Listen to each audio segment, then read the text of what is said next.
Hey everybody, Matt Lawton here, and this is the Astrological Winds channel, and we are going to look at the month of July and the first week, or most of the first week of July too. It's actually June 29th to July 4th. We'll look at it in a little detail, but really there's a good merger between the two of them because the main two events for July on a bigger astrological scale actually occur within the first couple days. In fact, the first event even occurs literally the day before July 1st. It actually occurs tomorrow or tonight, overnight, June 30th, June 29th. And it goes back to what the big signature of 2020 is that I talked about back at the beginning of the year for the whole year's forecast in early January. And that is Jupiter is going to get its second exact conjunction to Pluto, and both still in Capricorn. And remember at the beginning of the year when Jupiter went into Capricorn, around the exact same time we had the Saturn Pluto conjunction in Capricorn, which is the main conjunction of this year, and really, the main aspect of this year affecting all of us, affecting all of society, all of Earth, and Jupiter going into Capricorn at the same time, and then eventually catching up to Pluto in Capricorn, which it did earlier this year, and now both of them are in retrograde motion, so Jupiter has caught it back up to Jupiter going to Pluto going backwards now, and it has its second exact conjunction. So in effect, we're at a very apex or sensitive time point for that whole energy signature of 2020, the difficulty of the Saturn Pluto conjunction and Jupiter going into Capricorn, where it's really weak, where it is in the sign of its fall. So, what is going on with Jupiter-Pluto conjunction? Jupiter-Pluto conjunction in Capricorn. Remember, Jupiter is one of our societal planets, so affects a lot of what's going on in society. And Pluto is one of our outer planets that also not only is affecting society, but it's with Jupiter, it's literally the things in society that we're all sharing that we obviously know is affecting us. Whereas Pluto, the transformation is going on even deeper levels. So that's what Pluto does. It brings transformation. And since Pluto has been in Capricorn around 2008, what it has exposed to us is a lot. Capricorn's all about our structure within society and our structure in our lives. What it has exposed to us is the weaknesses in our structure, the weaknesses in our society, the weaknesses in, the institutions and the values and the things that we share. So a lot of this stuff is really coming to a head now because we've had now about 11 years, 12 years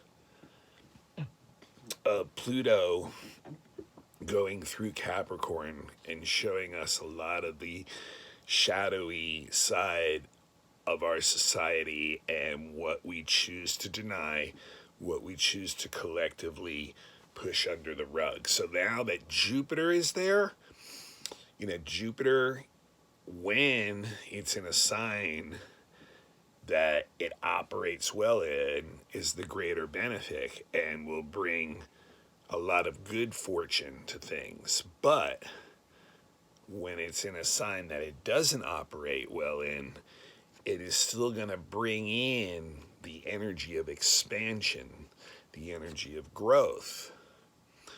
But when it's in a sign where it's not working well, what it can do is expand the negative parts of what's going on at the time. And I think that's what we really have going on right now.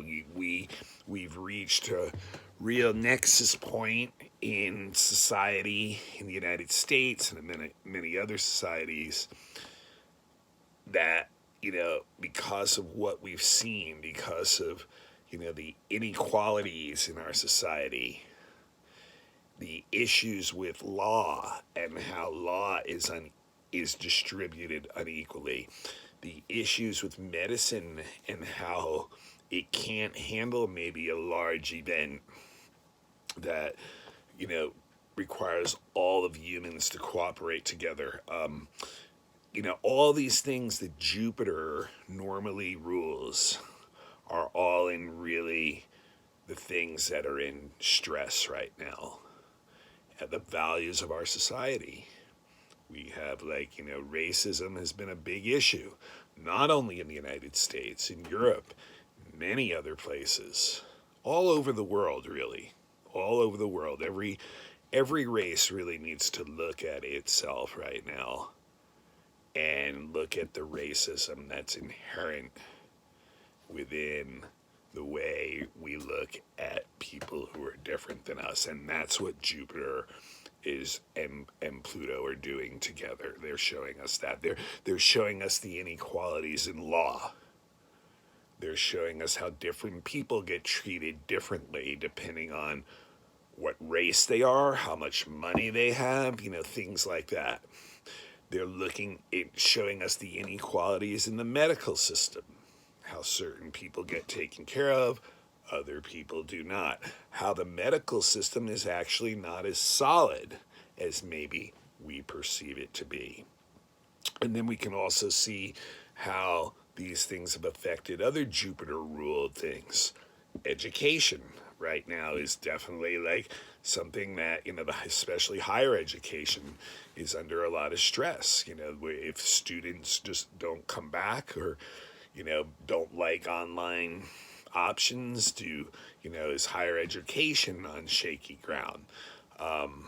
Foreign travel is another thing that Jupiter rules, foreign cultures. So we have right now a lot of distrust between different cultures, a lot of countries banning people from other countries that are not, following either the virus protocols that properly or because of immigration reasons or whatever it may be. There's these problems. And then, even on and then even the reactions to those things, the Jupiter in Cancer is we're all in this together, or the Jupiter in Capricorn, I should say, is still we're all in this together. Our structure of our society is crumbling, and then, many people are choosing, to be well, let's go towards that, thing of okay, can we all be taken care of here? People trying to take care of one another on a local level. The opposite side of that Capricorn energy is that Cancer energy that the eclipse brought in last week. So you can see how people came together and they're trying to take care of each other, and that eclipse brought in a lot of that kind of energy, the Cancer energy of having to deal with family issues, home issues, things that were being affected by what's going on in society now. So, we've really reached this point in society where you can see it's a very sensitive time where this second hit of Jupiter Pluto conjunction. And then in our own world too, you know, Jupiter, Pluto, the way it affects us individually is like we want to have some more power in our world somehow, and yet like that's not really easy to attain right now because of Jupiter being in fall. And then, you know, we get the second thing that comes in at the same time at the beginning of July on the 1st and 2nd. Remember, Saturn went retrograde a few weeks ago, right at the beginning of Aquarius, in between 1 and 2 degrees.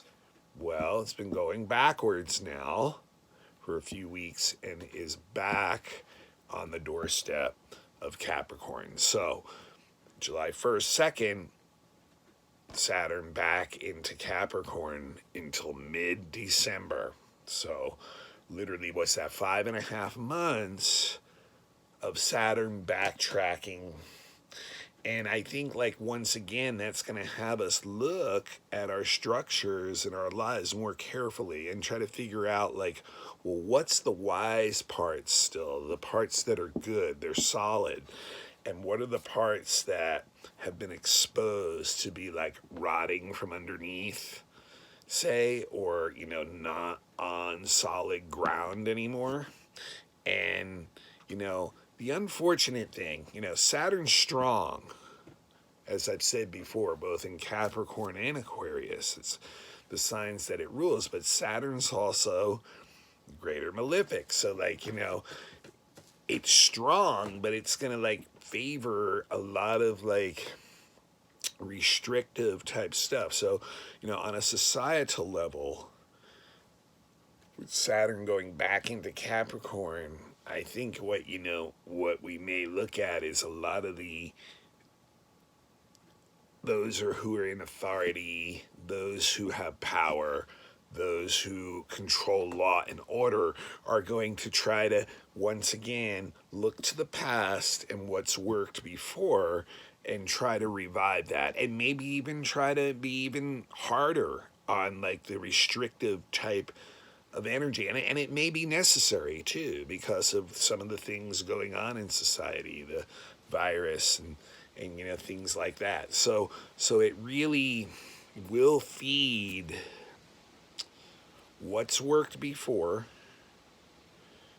and falling back into those patterns of what's worked before and looking to authority to try to do something about it. But I think, you know, really, you know, Jupiter in fall in Capricorn is not really going to allow that to happen. And that's where you can see, like, a lot of the alternative reactions to this stuff going on, you know, the protests and things like that are going on in society right now. So yeah, I mean, I think, you know, it's definitely going to be one of, and you know, and to top it off, we are in, you know, Mercury retrograde in Cancer, which has many of us, like, you know, going deep within and really looking at ourselves and our security and our resources and our family and our home situations.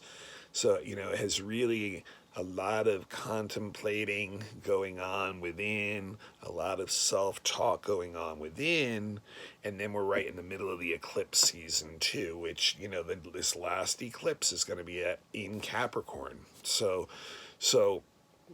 we're at a very, like, this early July, we're really at a sensitive point where I think we can see we could slide back into some kind of bad, like, habits that we really need to move beyond instead. And it'll be easier to be sensitive. But like I said, that Jupiter in fall is still looking for alternative ways to have personal power in our lives. And that's why people will even go out in the streets and be like, hey, you know, at this point, I just have to express myself somehow, just because I feel so powerless otherwise, you know. So, like, you know, Jupiter in Capricorn is going to try to express that energy in alternative ways, whereas Saturn in Capricorn is trying to hold on to traditional ways. So there's, like, this conflict going on between the two of them. And really, Saturn does have the upper hand right now. Unfortunately, a lot of times Jupiter, when he gets like this, can just, its expansive energies can just like really, it's like blowing air on the fire and allowing it to flame up even more. So it's not an easy time right now. Not an easy time. And, July, especially the first couple of weeks, is going to, while Mercury's retrograde, while this energy is very, very up at a top exact level, there's going to be a lot to churn over still. And then as the month goes on, there's a lot of planets that are changing directions, although most of them are more minor. But like on July 6th, Ceres is going to go retrograde. And I think we're still in a situation where food supplies, resources, things like that are not being addressed properly. And I think Ceres retrograde is really going to make us have to look at things like that, like making sure that we have what we need, and what are we going to do to take those steps. July 11th, Chiron, still in Aries, will go retrograde also. And, you look at Chiron in Aries, and like I said, I'm over and over, I think this is self-responsibility for our own healing, but it's going to go retrograde for a few months. And once again, it's going to be like, almost like, okay, now I've seen a lot of the weaknesses in myself, and I need to go back into my den and lick my wounds. And slowly build up some inner fortitude again, some inner strength to go out and face what I must face and be the warrior for my own healing, which will only lead to the healing of all. So I think, we're going to have a few months here where our wounds may have caused us some doubt in the last few months, and we're going to be licking those wounds. They're going to be sore. But at the same time, it's a process of like regenerating our inner strength and endurance and fortitude so that we can come back out of our lair and take on the healing mission that we are all individually on. So, and then the very next day, the 12th, is when Mercury goes direct again. So we'll start, Venus went direct last week. Mercury's going direct on July 12th. So Venus will be in its shadow for quite a while, and then Mercury will still be in a shadow too. So I really think, most of July will still, have a lot of difficulty functioning normally in society. Like the things we normally expect to do will still be not functioning right. And that, obviously has a lot to do with the virus right now. And, the quarantining because of that, and things like just not being normal socially because of that, which is what Mercury and Venus have a lot to do with. So I think, most of July, definitely through the 12th, it's going to be a lot of like still inner contemplation, not a good time to be doing new things, just kind of like allow things to unwind, contemplate what's going on. But then things will start to move forward a little bit as the month goes on. By the end of the month, maybe we'll start to have a little bit more normalcy with that. Eris, which you may have heard me mention a few times, a body out beyond Pluto, about the same size as Pluto, which seems to, definitely have a lot of effect on society anyway, is also going retrograde on the 20th. So she's the goddess of chaos, and I think, once again, probably going to have to take a step back and look at the way we handle big chaotic events as a society together. Right at the end of the month is the second hit of Jupiter sextile Neptune, which is a really, really nice aspect. You know, the only unfortunate thing about it right now is that Jupiter is in fall, so it's not quite as strong as it normally would be, but Neptune is in Pisces, where it just loves to be. It kind of co-rules Pisces, not really so much co-rules, but has a lot of affinity with Piscean energy. So the two of them together are just like, finding a spiritual path, maybe getting exposed to new information that, helps you on your spiritual path. But it also is like very imaginative, very inspirational. So there's like, a lot of like artistic inspiration, creative intelligence type energy that can be tapped into. But like, yeah, more likely than not, they'll be like, you'll be getting downloads of new insights that will, help you on your spiritual path, help you on your like inspirational path, and that can lead to creative output if you so choose. The sextile is always a softer aspect, and it's one of those things like, well, the opportunity's there, but are you actually going to choose to take the opportunity or not? So, it's really, really a lot of times when the timing hits and it's the right timing, you either go for it or you don't.